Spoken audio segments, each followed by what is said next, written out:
Hi, this is Matt with Inmate Search Info. Today we're going to be looking at how to find Wisconsin inmates. The Wisconsin Department of Corrections offers a searchable database of offenders. Now, one thing to note about the Washington search is that if you're trying to do a search from outside the United States, you're not going to be able to access this page. So the way around that would be to use a VPN, and we have a link in our description below to help you out with that part. Assuming that doesn't apply to you or that you already have a VPN, take a read through the disclaimer that pretty much every state does before you do an inmate search. Basically, the information that's provided is not guaranteed to be 100% accurate. They try their best to keep it accurate, but it's not 100% guaranteed. So you don't want to use this information for any official purpose. That would be things like credit decisions, employment decisions, or decisions regarding housing. Those are specially governed and require a special type of search called an FCIA compliant background check. And if you're not sure whether you're going to use this information for the wrong purpose, or maybe you're thinking about using this information for some kind of official purpose, consult a legal professional. Even though this is a state page, you don't want to use it improperly. And Wisconsin doesn't want to be responsible for your using it improperly either. So in order to use it, you're agreeing to the terms. Make sure that you are using it in the right way. Another thing, of course, we should mention is that you don't want to use this information for any harassment purpose or threatening purpose, because that's also illegal and you could get yourself in trouble and find yourself on these pages, which we definitely don't want. So assuming you read through and agree to those terms, you get taken to the offender search. Now, one nice thing that Wisconsin does that not every state does is they let you really narrow it down if you choose to. So you can search by name, which is pretty typical. If you happen to have the DOC, Department of Corrections number, that's obviously Wisconsin DOC number, you can pop that in and get taken directly to the person you're looking for. Otherwise, if you have some bits and pieces of information, you can put it in to make sure you get the results that you want. If you don't have a ton of information, because they give you a lot of other ways to search, you may be able to find the person based on what little you do know about the person. Not every state lets you search by aliases, but if you happen to be searching for someone and you're not 100% sure if you know them by their legal name or their given name, that's a cool thing that you can include.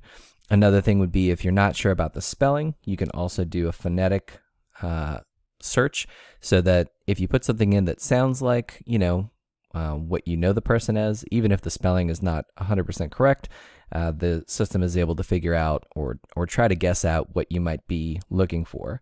So again, if you kind of broaden the net a little bit and then maybe narrow it down with an age range, you may be able to find a person that you're looking for.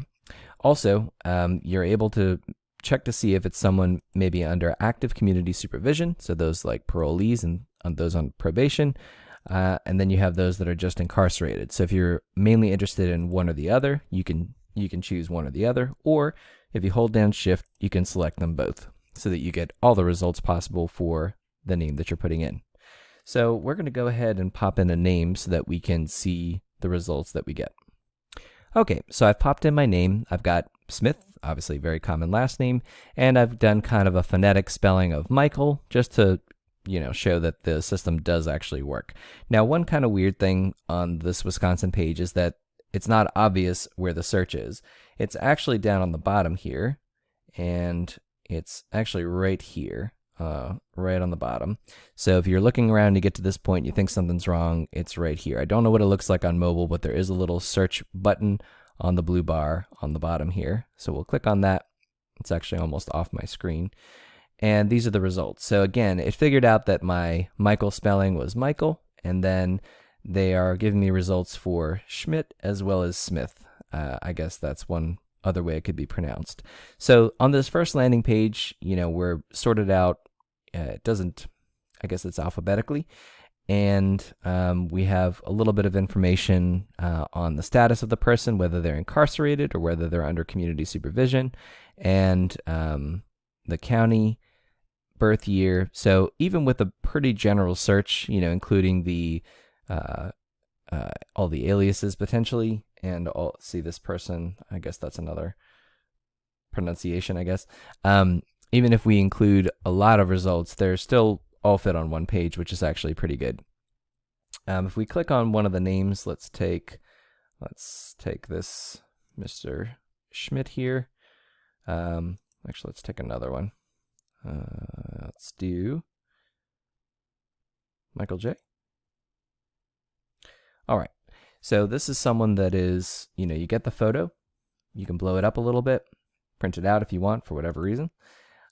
We have the age, kind of a basic physical description, aliases, this not any particularly clever or unique aliases there, and you're able to see the status of the person. Now, this particular person is meant to be under supervision, but they are an absconder, so they haven't reported like they're supposed to.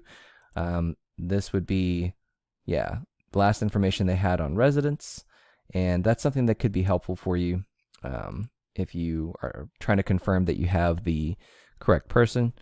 Here are the movements. This is obviously within the facilities that they've spent time in over the years.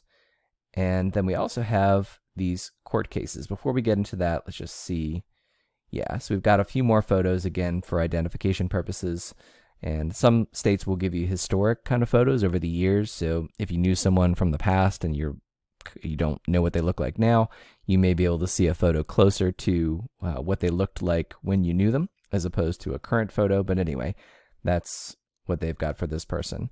Now, one very interesting thing that Wisconsin does is that they don't give you the specific list of crimes that the person committed, right on the Wisconsin DOC page here. However, if you click on the case, well, there we go. So we're able to see a breakdown of what the particular case was against the person. So that's at least one of the convictions that this particular Michael Schmidt was under supervision for. And then if you want to see a little more, you can even click in further and get even more information. Everything from the attorney involved, the prosecuting attorney, and kind of every bit of information related to that charge. And, it's very extensive. I would have to say that, this is not the DOC, this is the Wisconsin Circuit Court access. So I would say that this is easily the most kind of extensive breakdown of the cases or the crimes committed out of any state that I've looked at. And it's nice they link that right to that from the DOC page, even though it's not the DOC maintaining it. So that's actually pretty impressive. If you want all that information, that is, if you're not interested in that, obviously that's not what you're looking for. Now, let's take a look at someone who is currently incarcerated. We'll do this Michael P. here. And so, again, we have all the same kind of information. Oh, with or without glasses in this case. All right. You have the court cases, and again, you can click through to those to get the full breakdowns. And let's see. So you're able to see the facility where they're located. They don't give you, it looks like they don't give you a way to go directly to that facility. Oh, there we go. So under status, if you're trying to find out a little more about the facility, they will give you, it's just a little pop-up on information about where to write to, how to call them. They don't give you information on things like visitation on this page. We should have that information on our Wisconsin page. If you click on our link below, you're able to get the same contact information, and additionally, you can get information on visitation. So that's something we may be able to help you with if it's not clear, and obviously it's not terribly clear, at least directly from this page. But at least you have the facility and then can potentially do some more investigating with that. So that pretty much covers the Wisconsin search. Again, pretty extensive. If it's someone that's under active supervision, you are going to be able to get those results. However, if they're not included in that, if their time is kind of passed, if they're no longer under supervision, then this information is not going to include historic past offenders, like I say, unless they're under some kind of supervision. So if you're looking for someone and perhaps they're not under the auspices of the Department of Corrections any longer in Wisconsin, you may want to do a general background check just to either find them or to find out a little more about them. And that's something we can help you with at Inmate Search Info. Additionally, one thing just to note is that, as you may have noticed, is that there are multiple listings for multiple people here, and I'm not entirely sure what that's all about. So just keep that in mind. You may get kind of multiple results for the same person. It's a little odd. I don't know if it's because of the alias search thing. I'm not sure why they give us double, but just keep that in mind. It's a little confusing, but it's you can kind of figure it out. Just click on either one or both if you get multiple results. So that pretty much covers it for the inmate search for Wisconsin.